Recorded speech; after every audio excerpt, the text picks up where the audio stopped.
En quelques mots, le collectif Acquis la Ville, finalement, on s'était réunis quelques personnes avant le 1er juin l'année dernière. L'idée de départ, c'était de lutter contre la gentrification en sortant des terrains du marché privé, donc pour obtenir qu'ils soient mis en réserve, et on trouvait qu'on était rendu à l'étape de l'action directe, donc on avait occupé un terrain à Saint-Henri. Je vois pas mal de visages qui ont passé plusieurs nuits à Saint-Henri ici.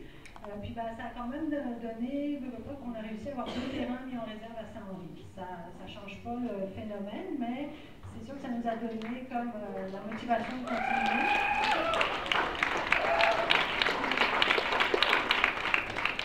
Puis donc, dans le bilan de tout ça, parce qu'il y a des gens qui venaient de plusieurs quartiers, le souhait a été exprimé de peut-être soit renouveler ces actions directes-là, soit de converger. Il y a beaucoup de choses qui se font contre la gentrification de tout ordre, mais bon, est-ce qu'on sent le besoin à Montréal de plus s'en parler ou de faire des actions communes? Donc c'est un peu le questionnement de la journée aujourd'hui.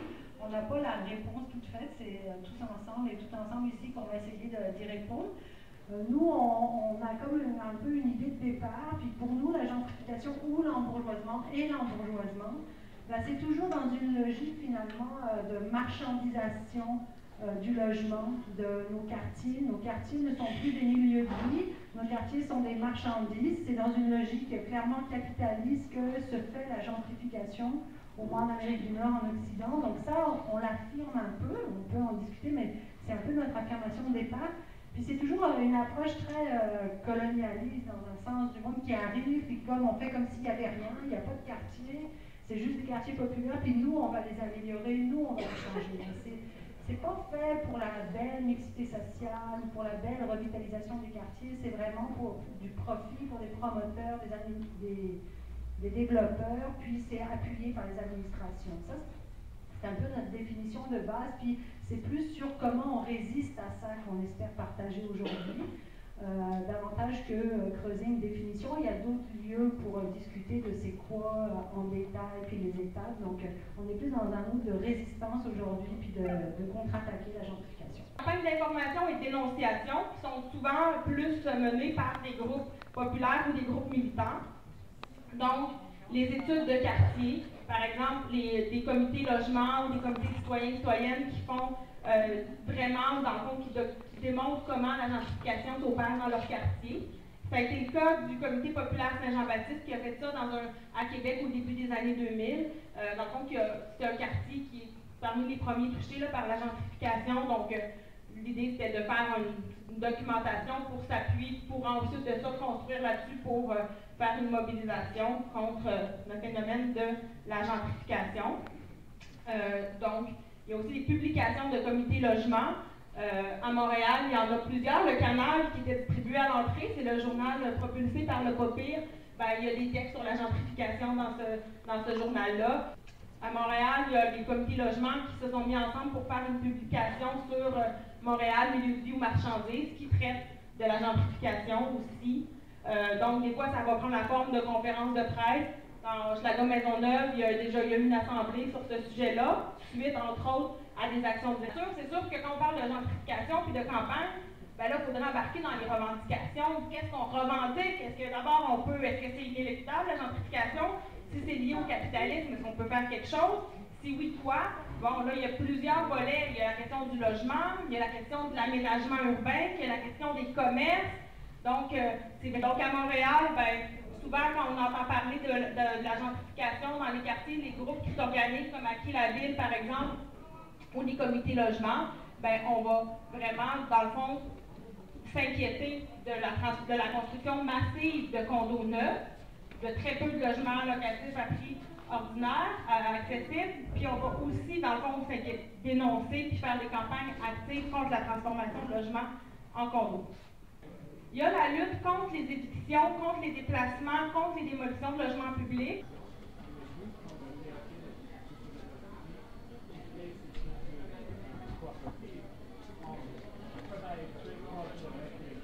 Bon, ben, je dirais juste, simplement, ce film-là, c'est pas vraiment mon film, mais c'est plus le film de toutes les personnes qui ont participé à l'occupation qu'il y a eu à Saint-Henri.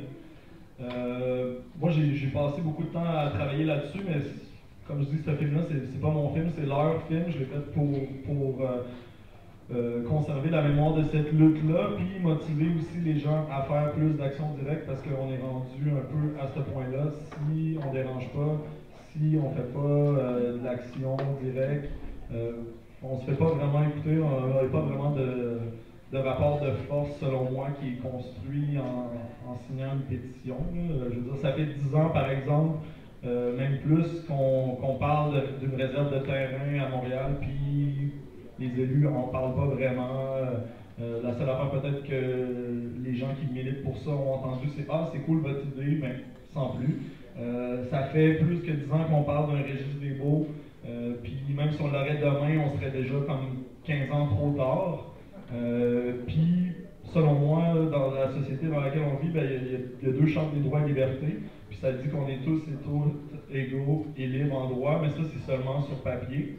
Puis on le voit dans ce film-là, puis on le voit avec le système d'éducation, on le voit avec le système de justice, on le voit avec la régie du logement, on le voit avec la manière que la ville est arrangée, puis le droit de cité. Fait que voilà, fait que merci à tout le monde d'être venu. Je suis vraiment content de pouvoir présenter ce film-là devant plus que 5 personnes. Fait que si jamais il y a des gens, parce que c'est vraiment mon interprétation de qu'est-ce qui s'est passé, c'est pas complet, c'est mon regard que j'ai posé sur cette occupation-là. Donc s'il y a des gens que ça leur tente de participer à quelque chose de plus global, parce qu'une occupation, une lutte, un mouvement, ben c'est les gens qui l'occupent, qui l'investissent, qui en font l'âme. Fait que c'est pour ça qu'on avait décidé de faire une œuvre collective.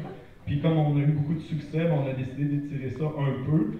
Donc voilà, fait que vous avez juste à venir nous parler. Ben, merci beaucoup.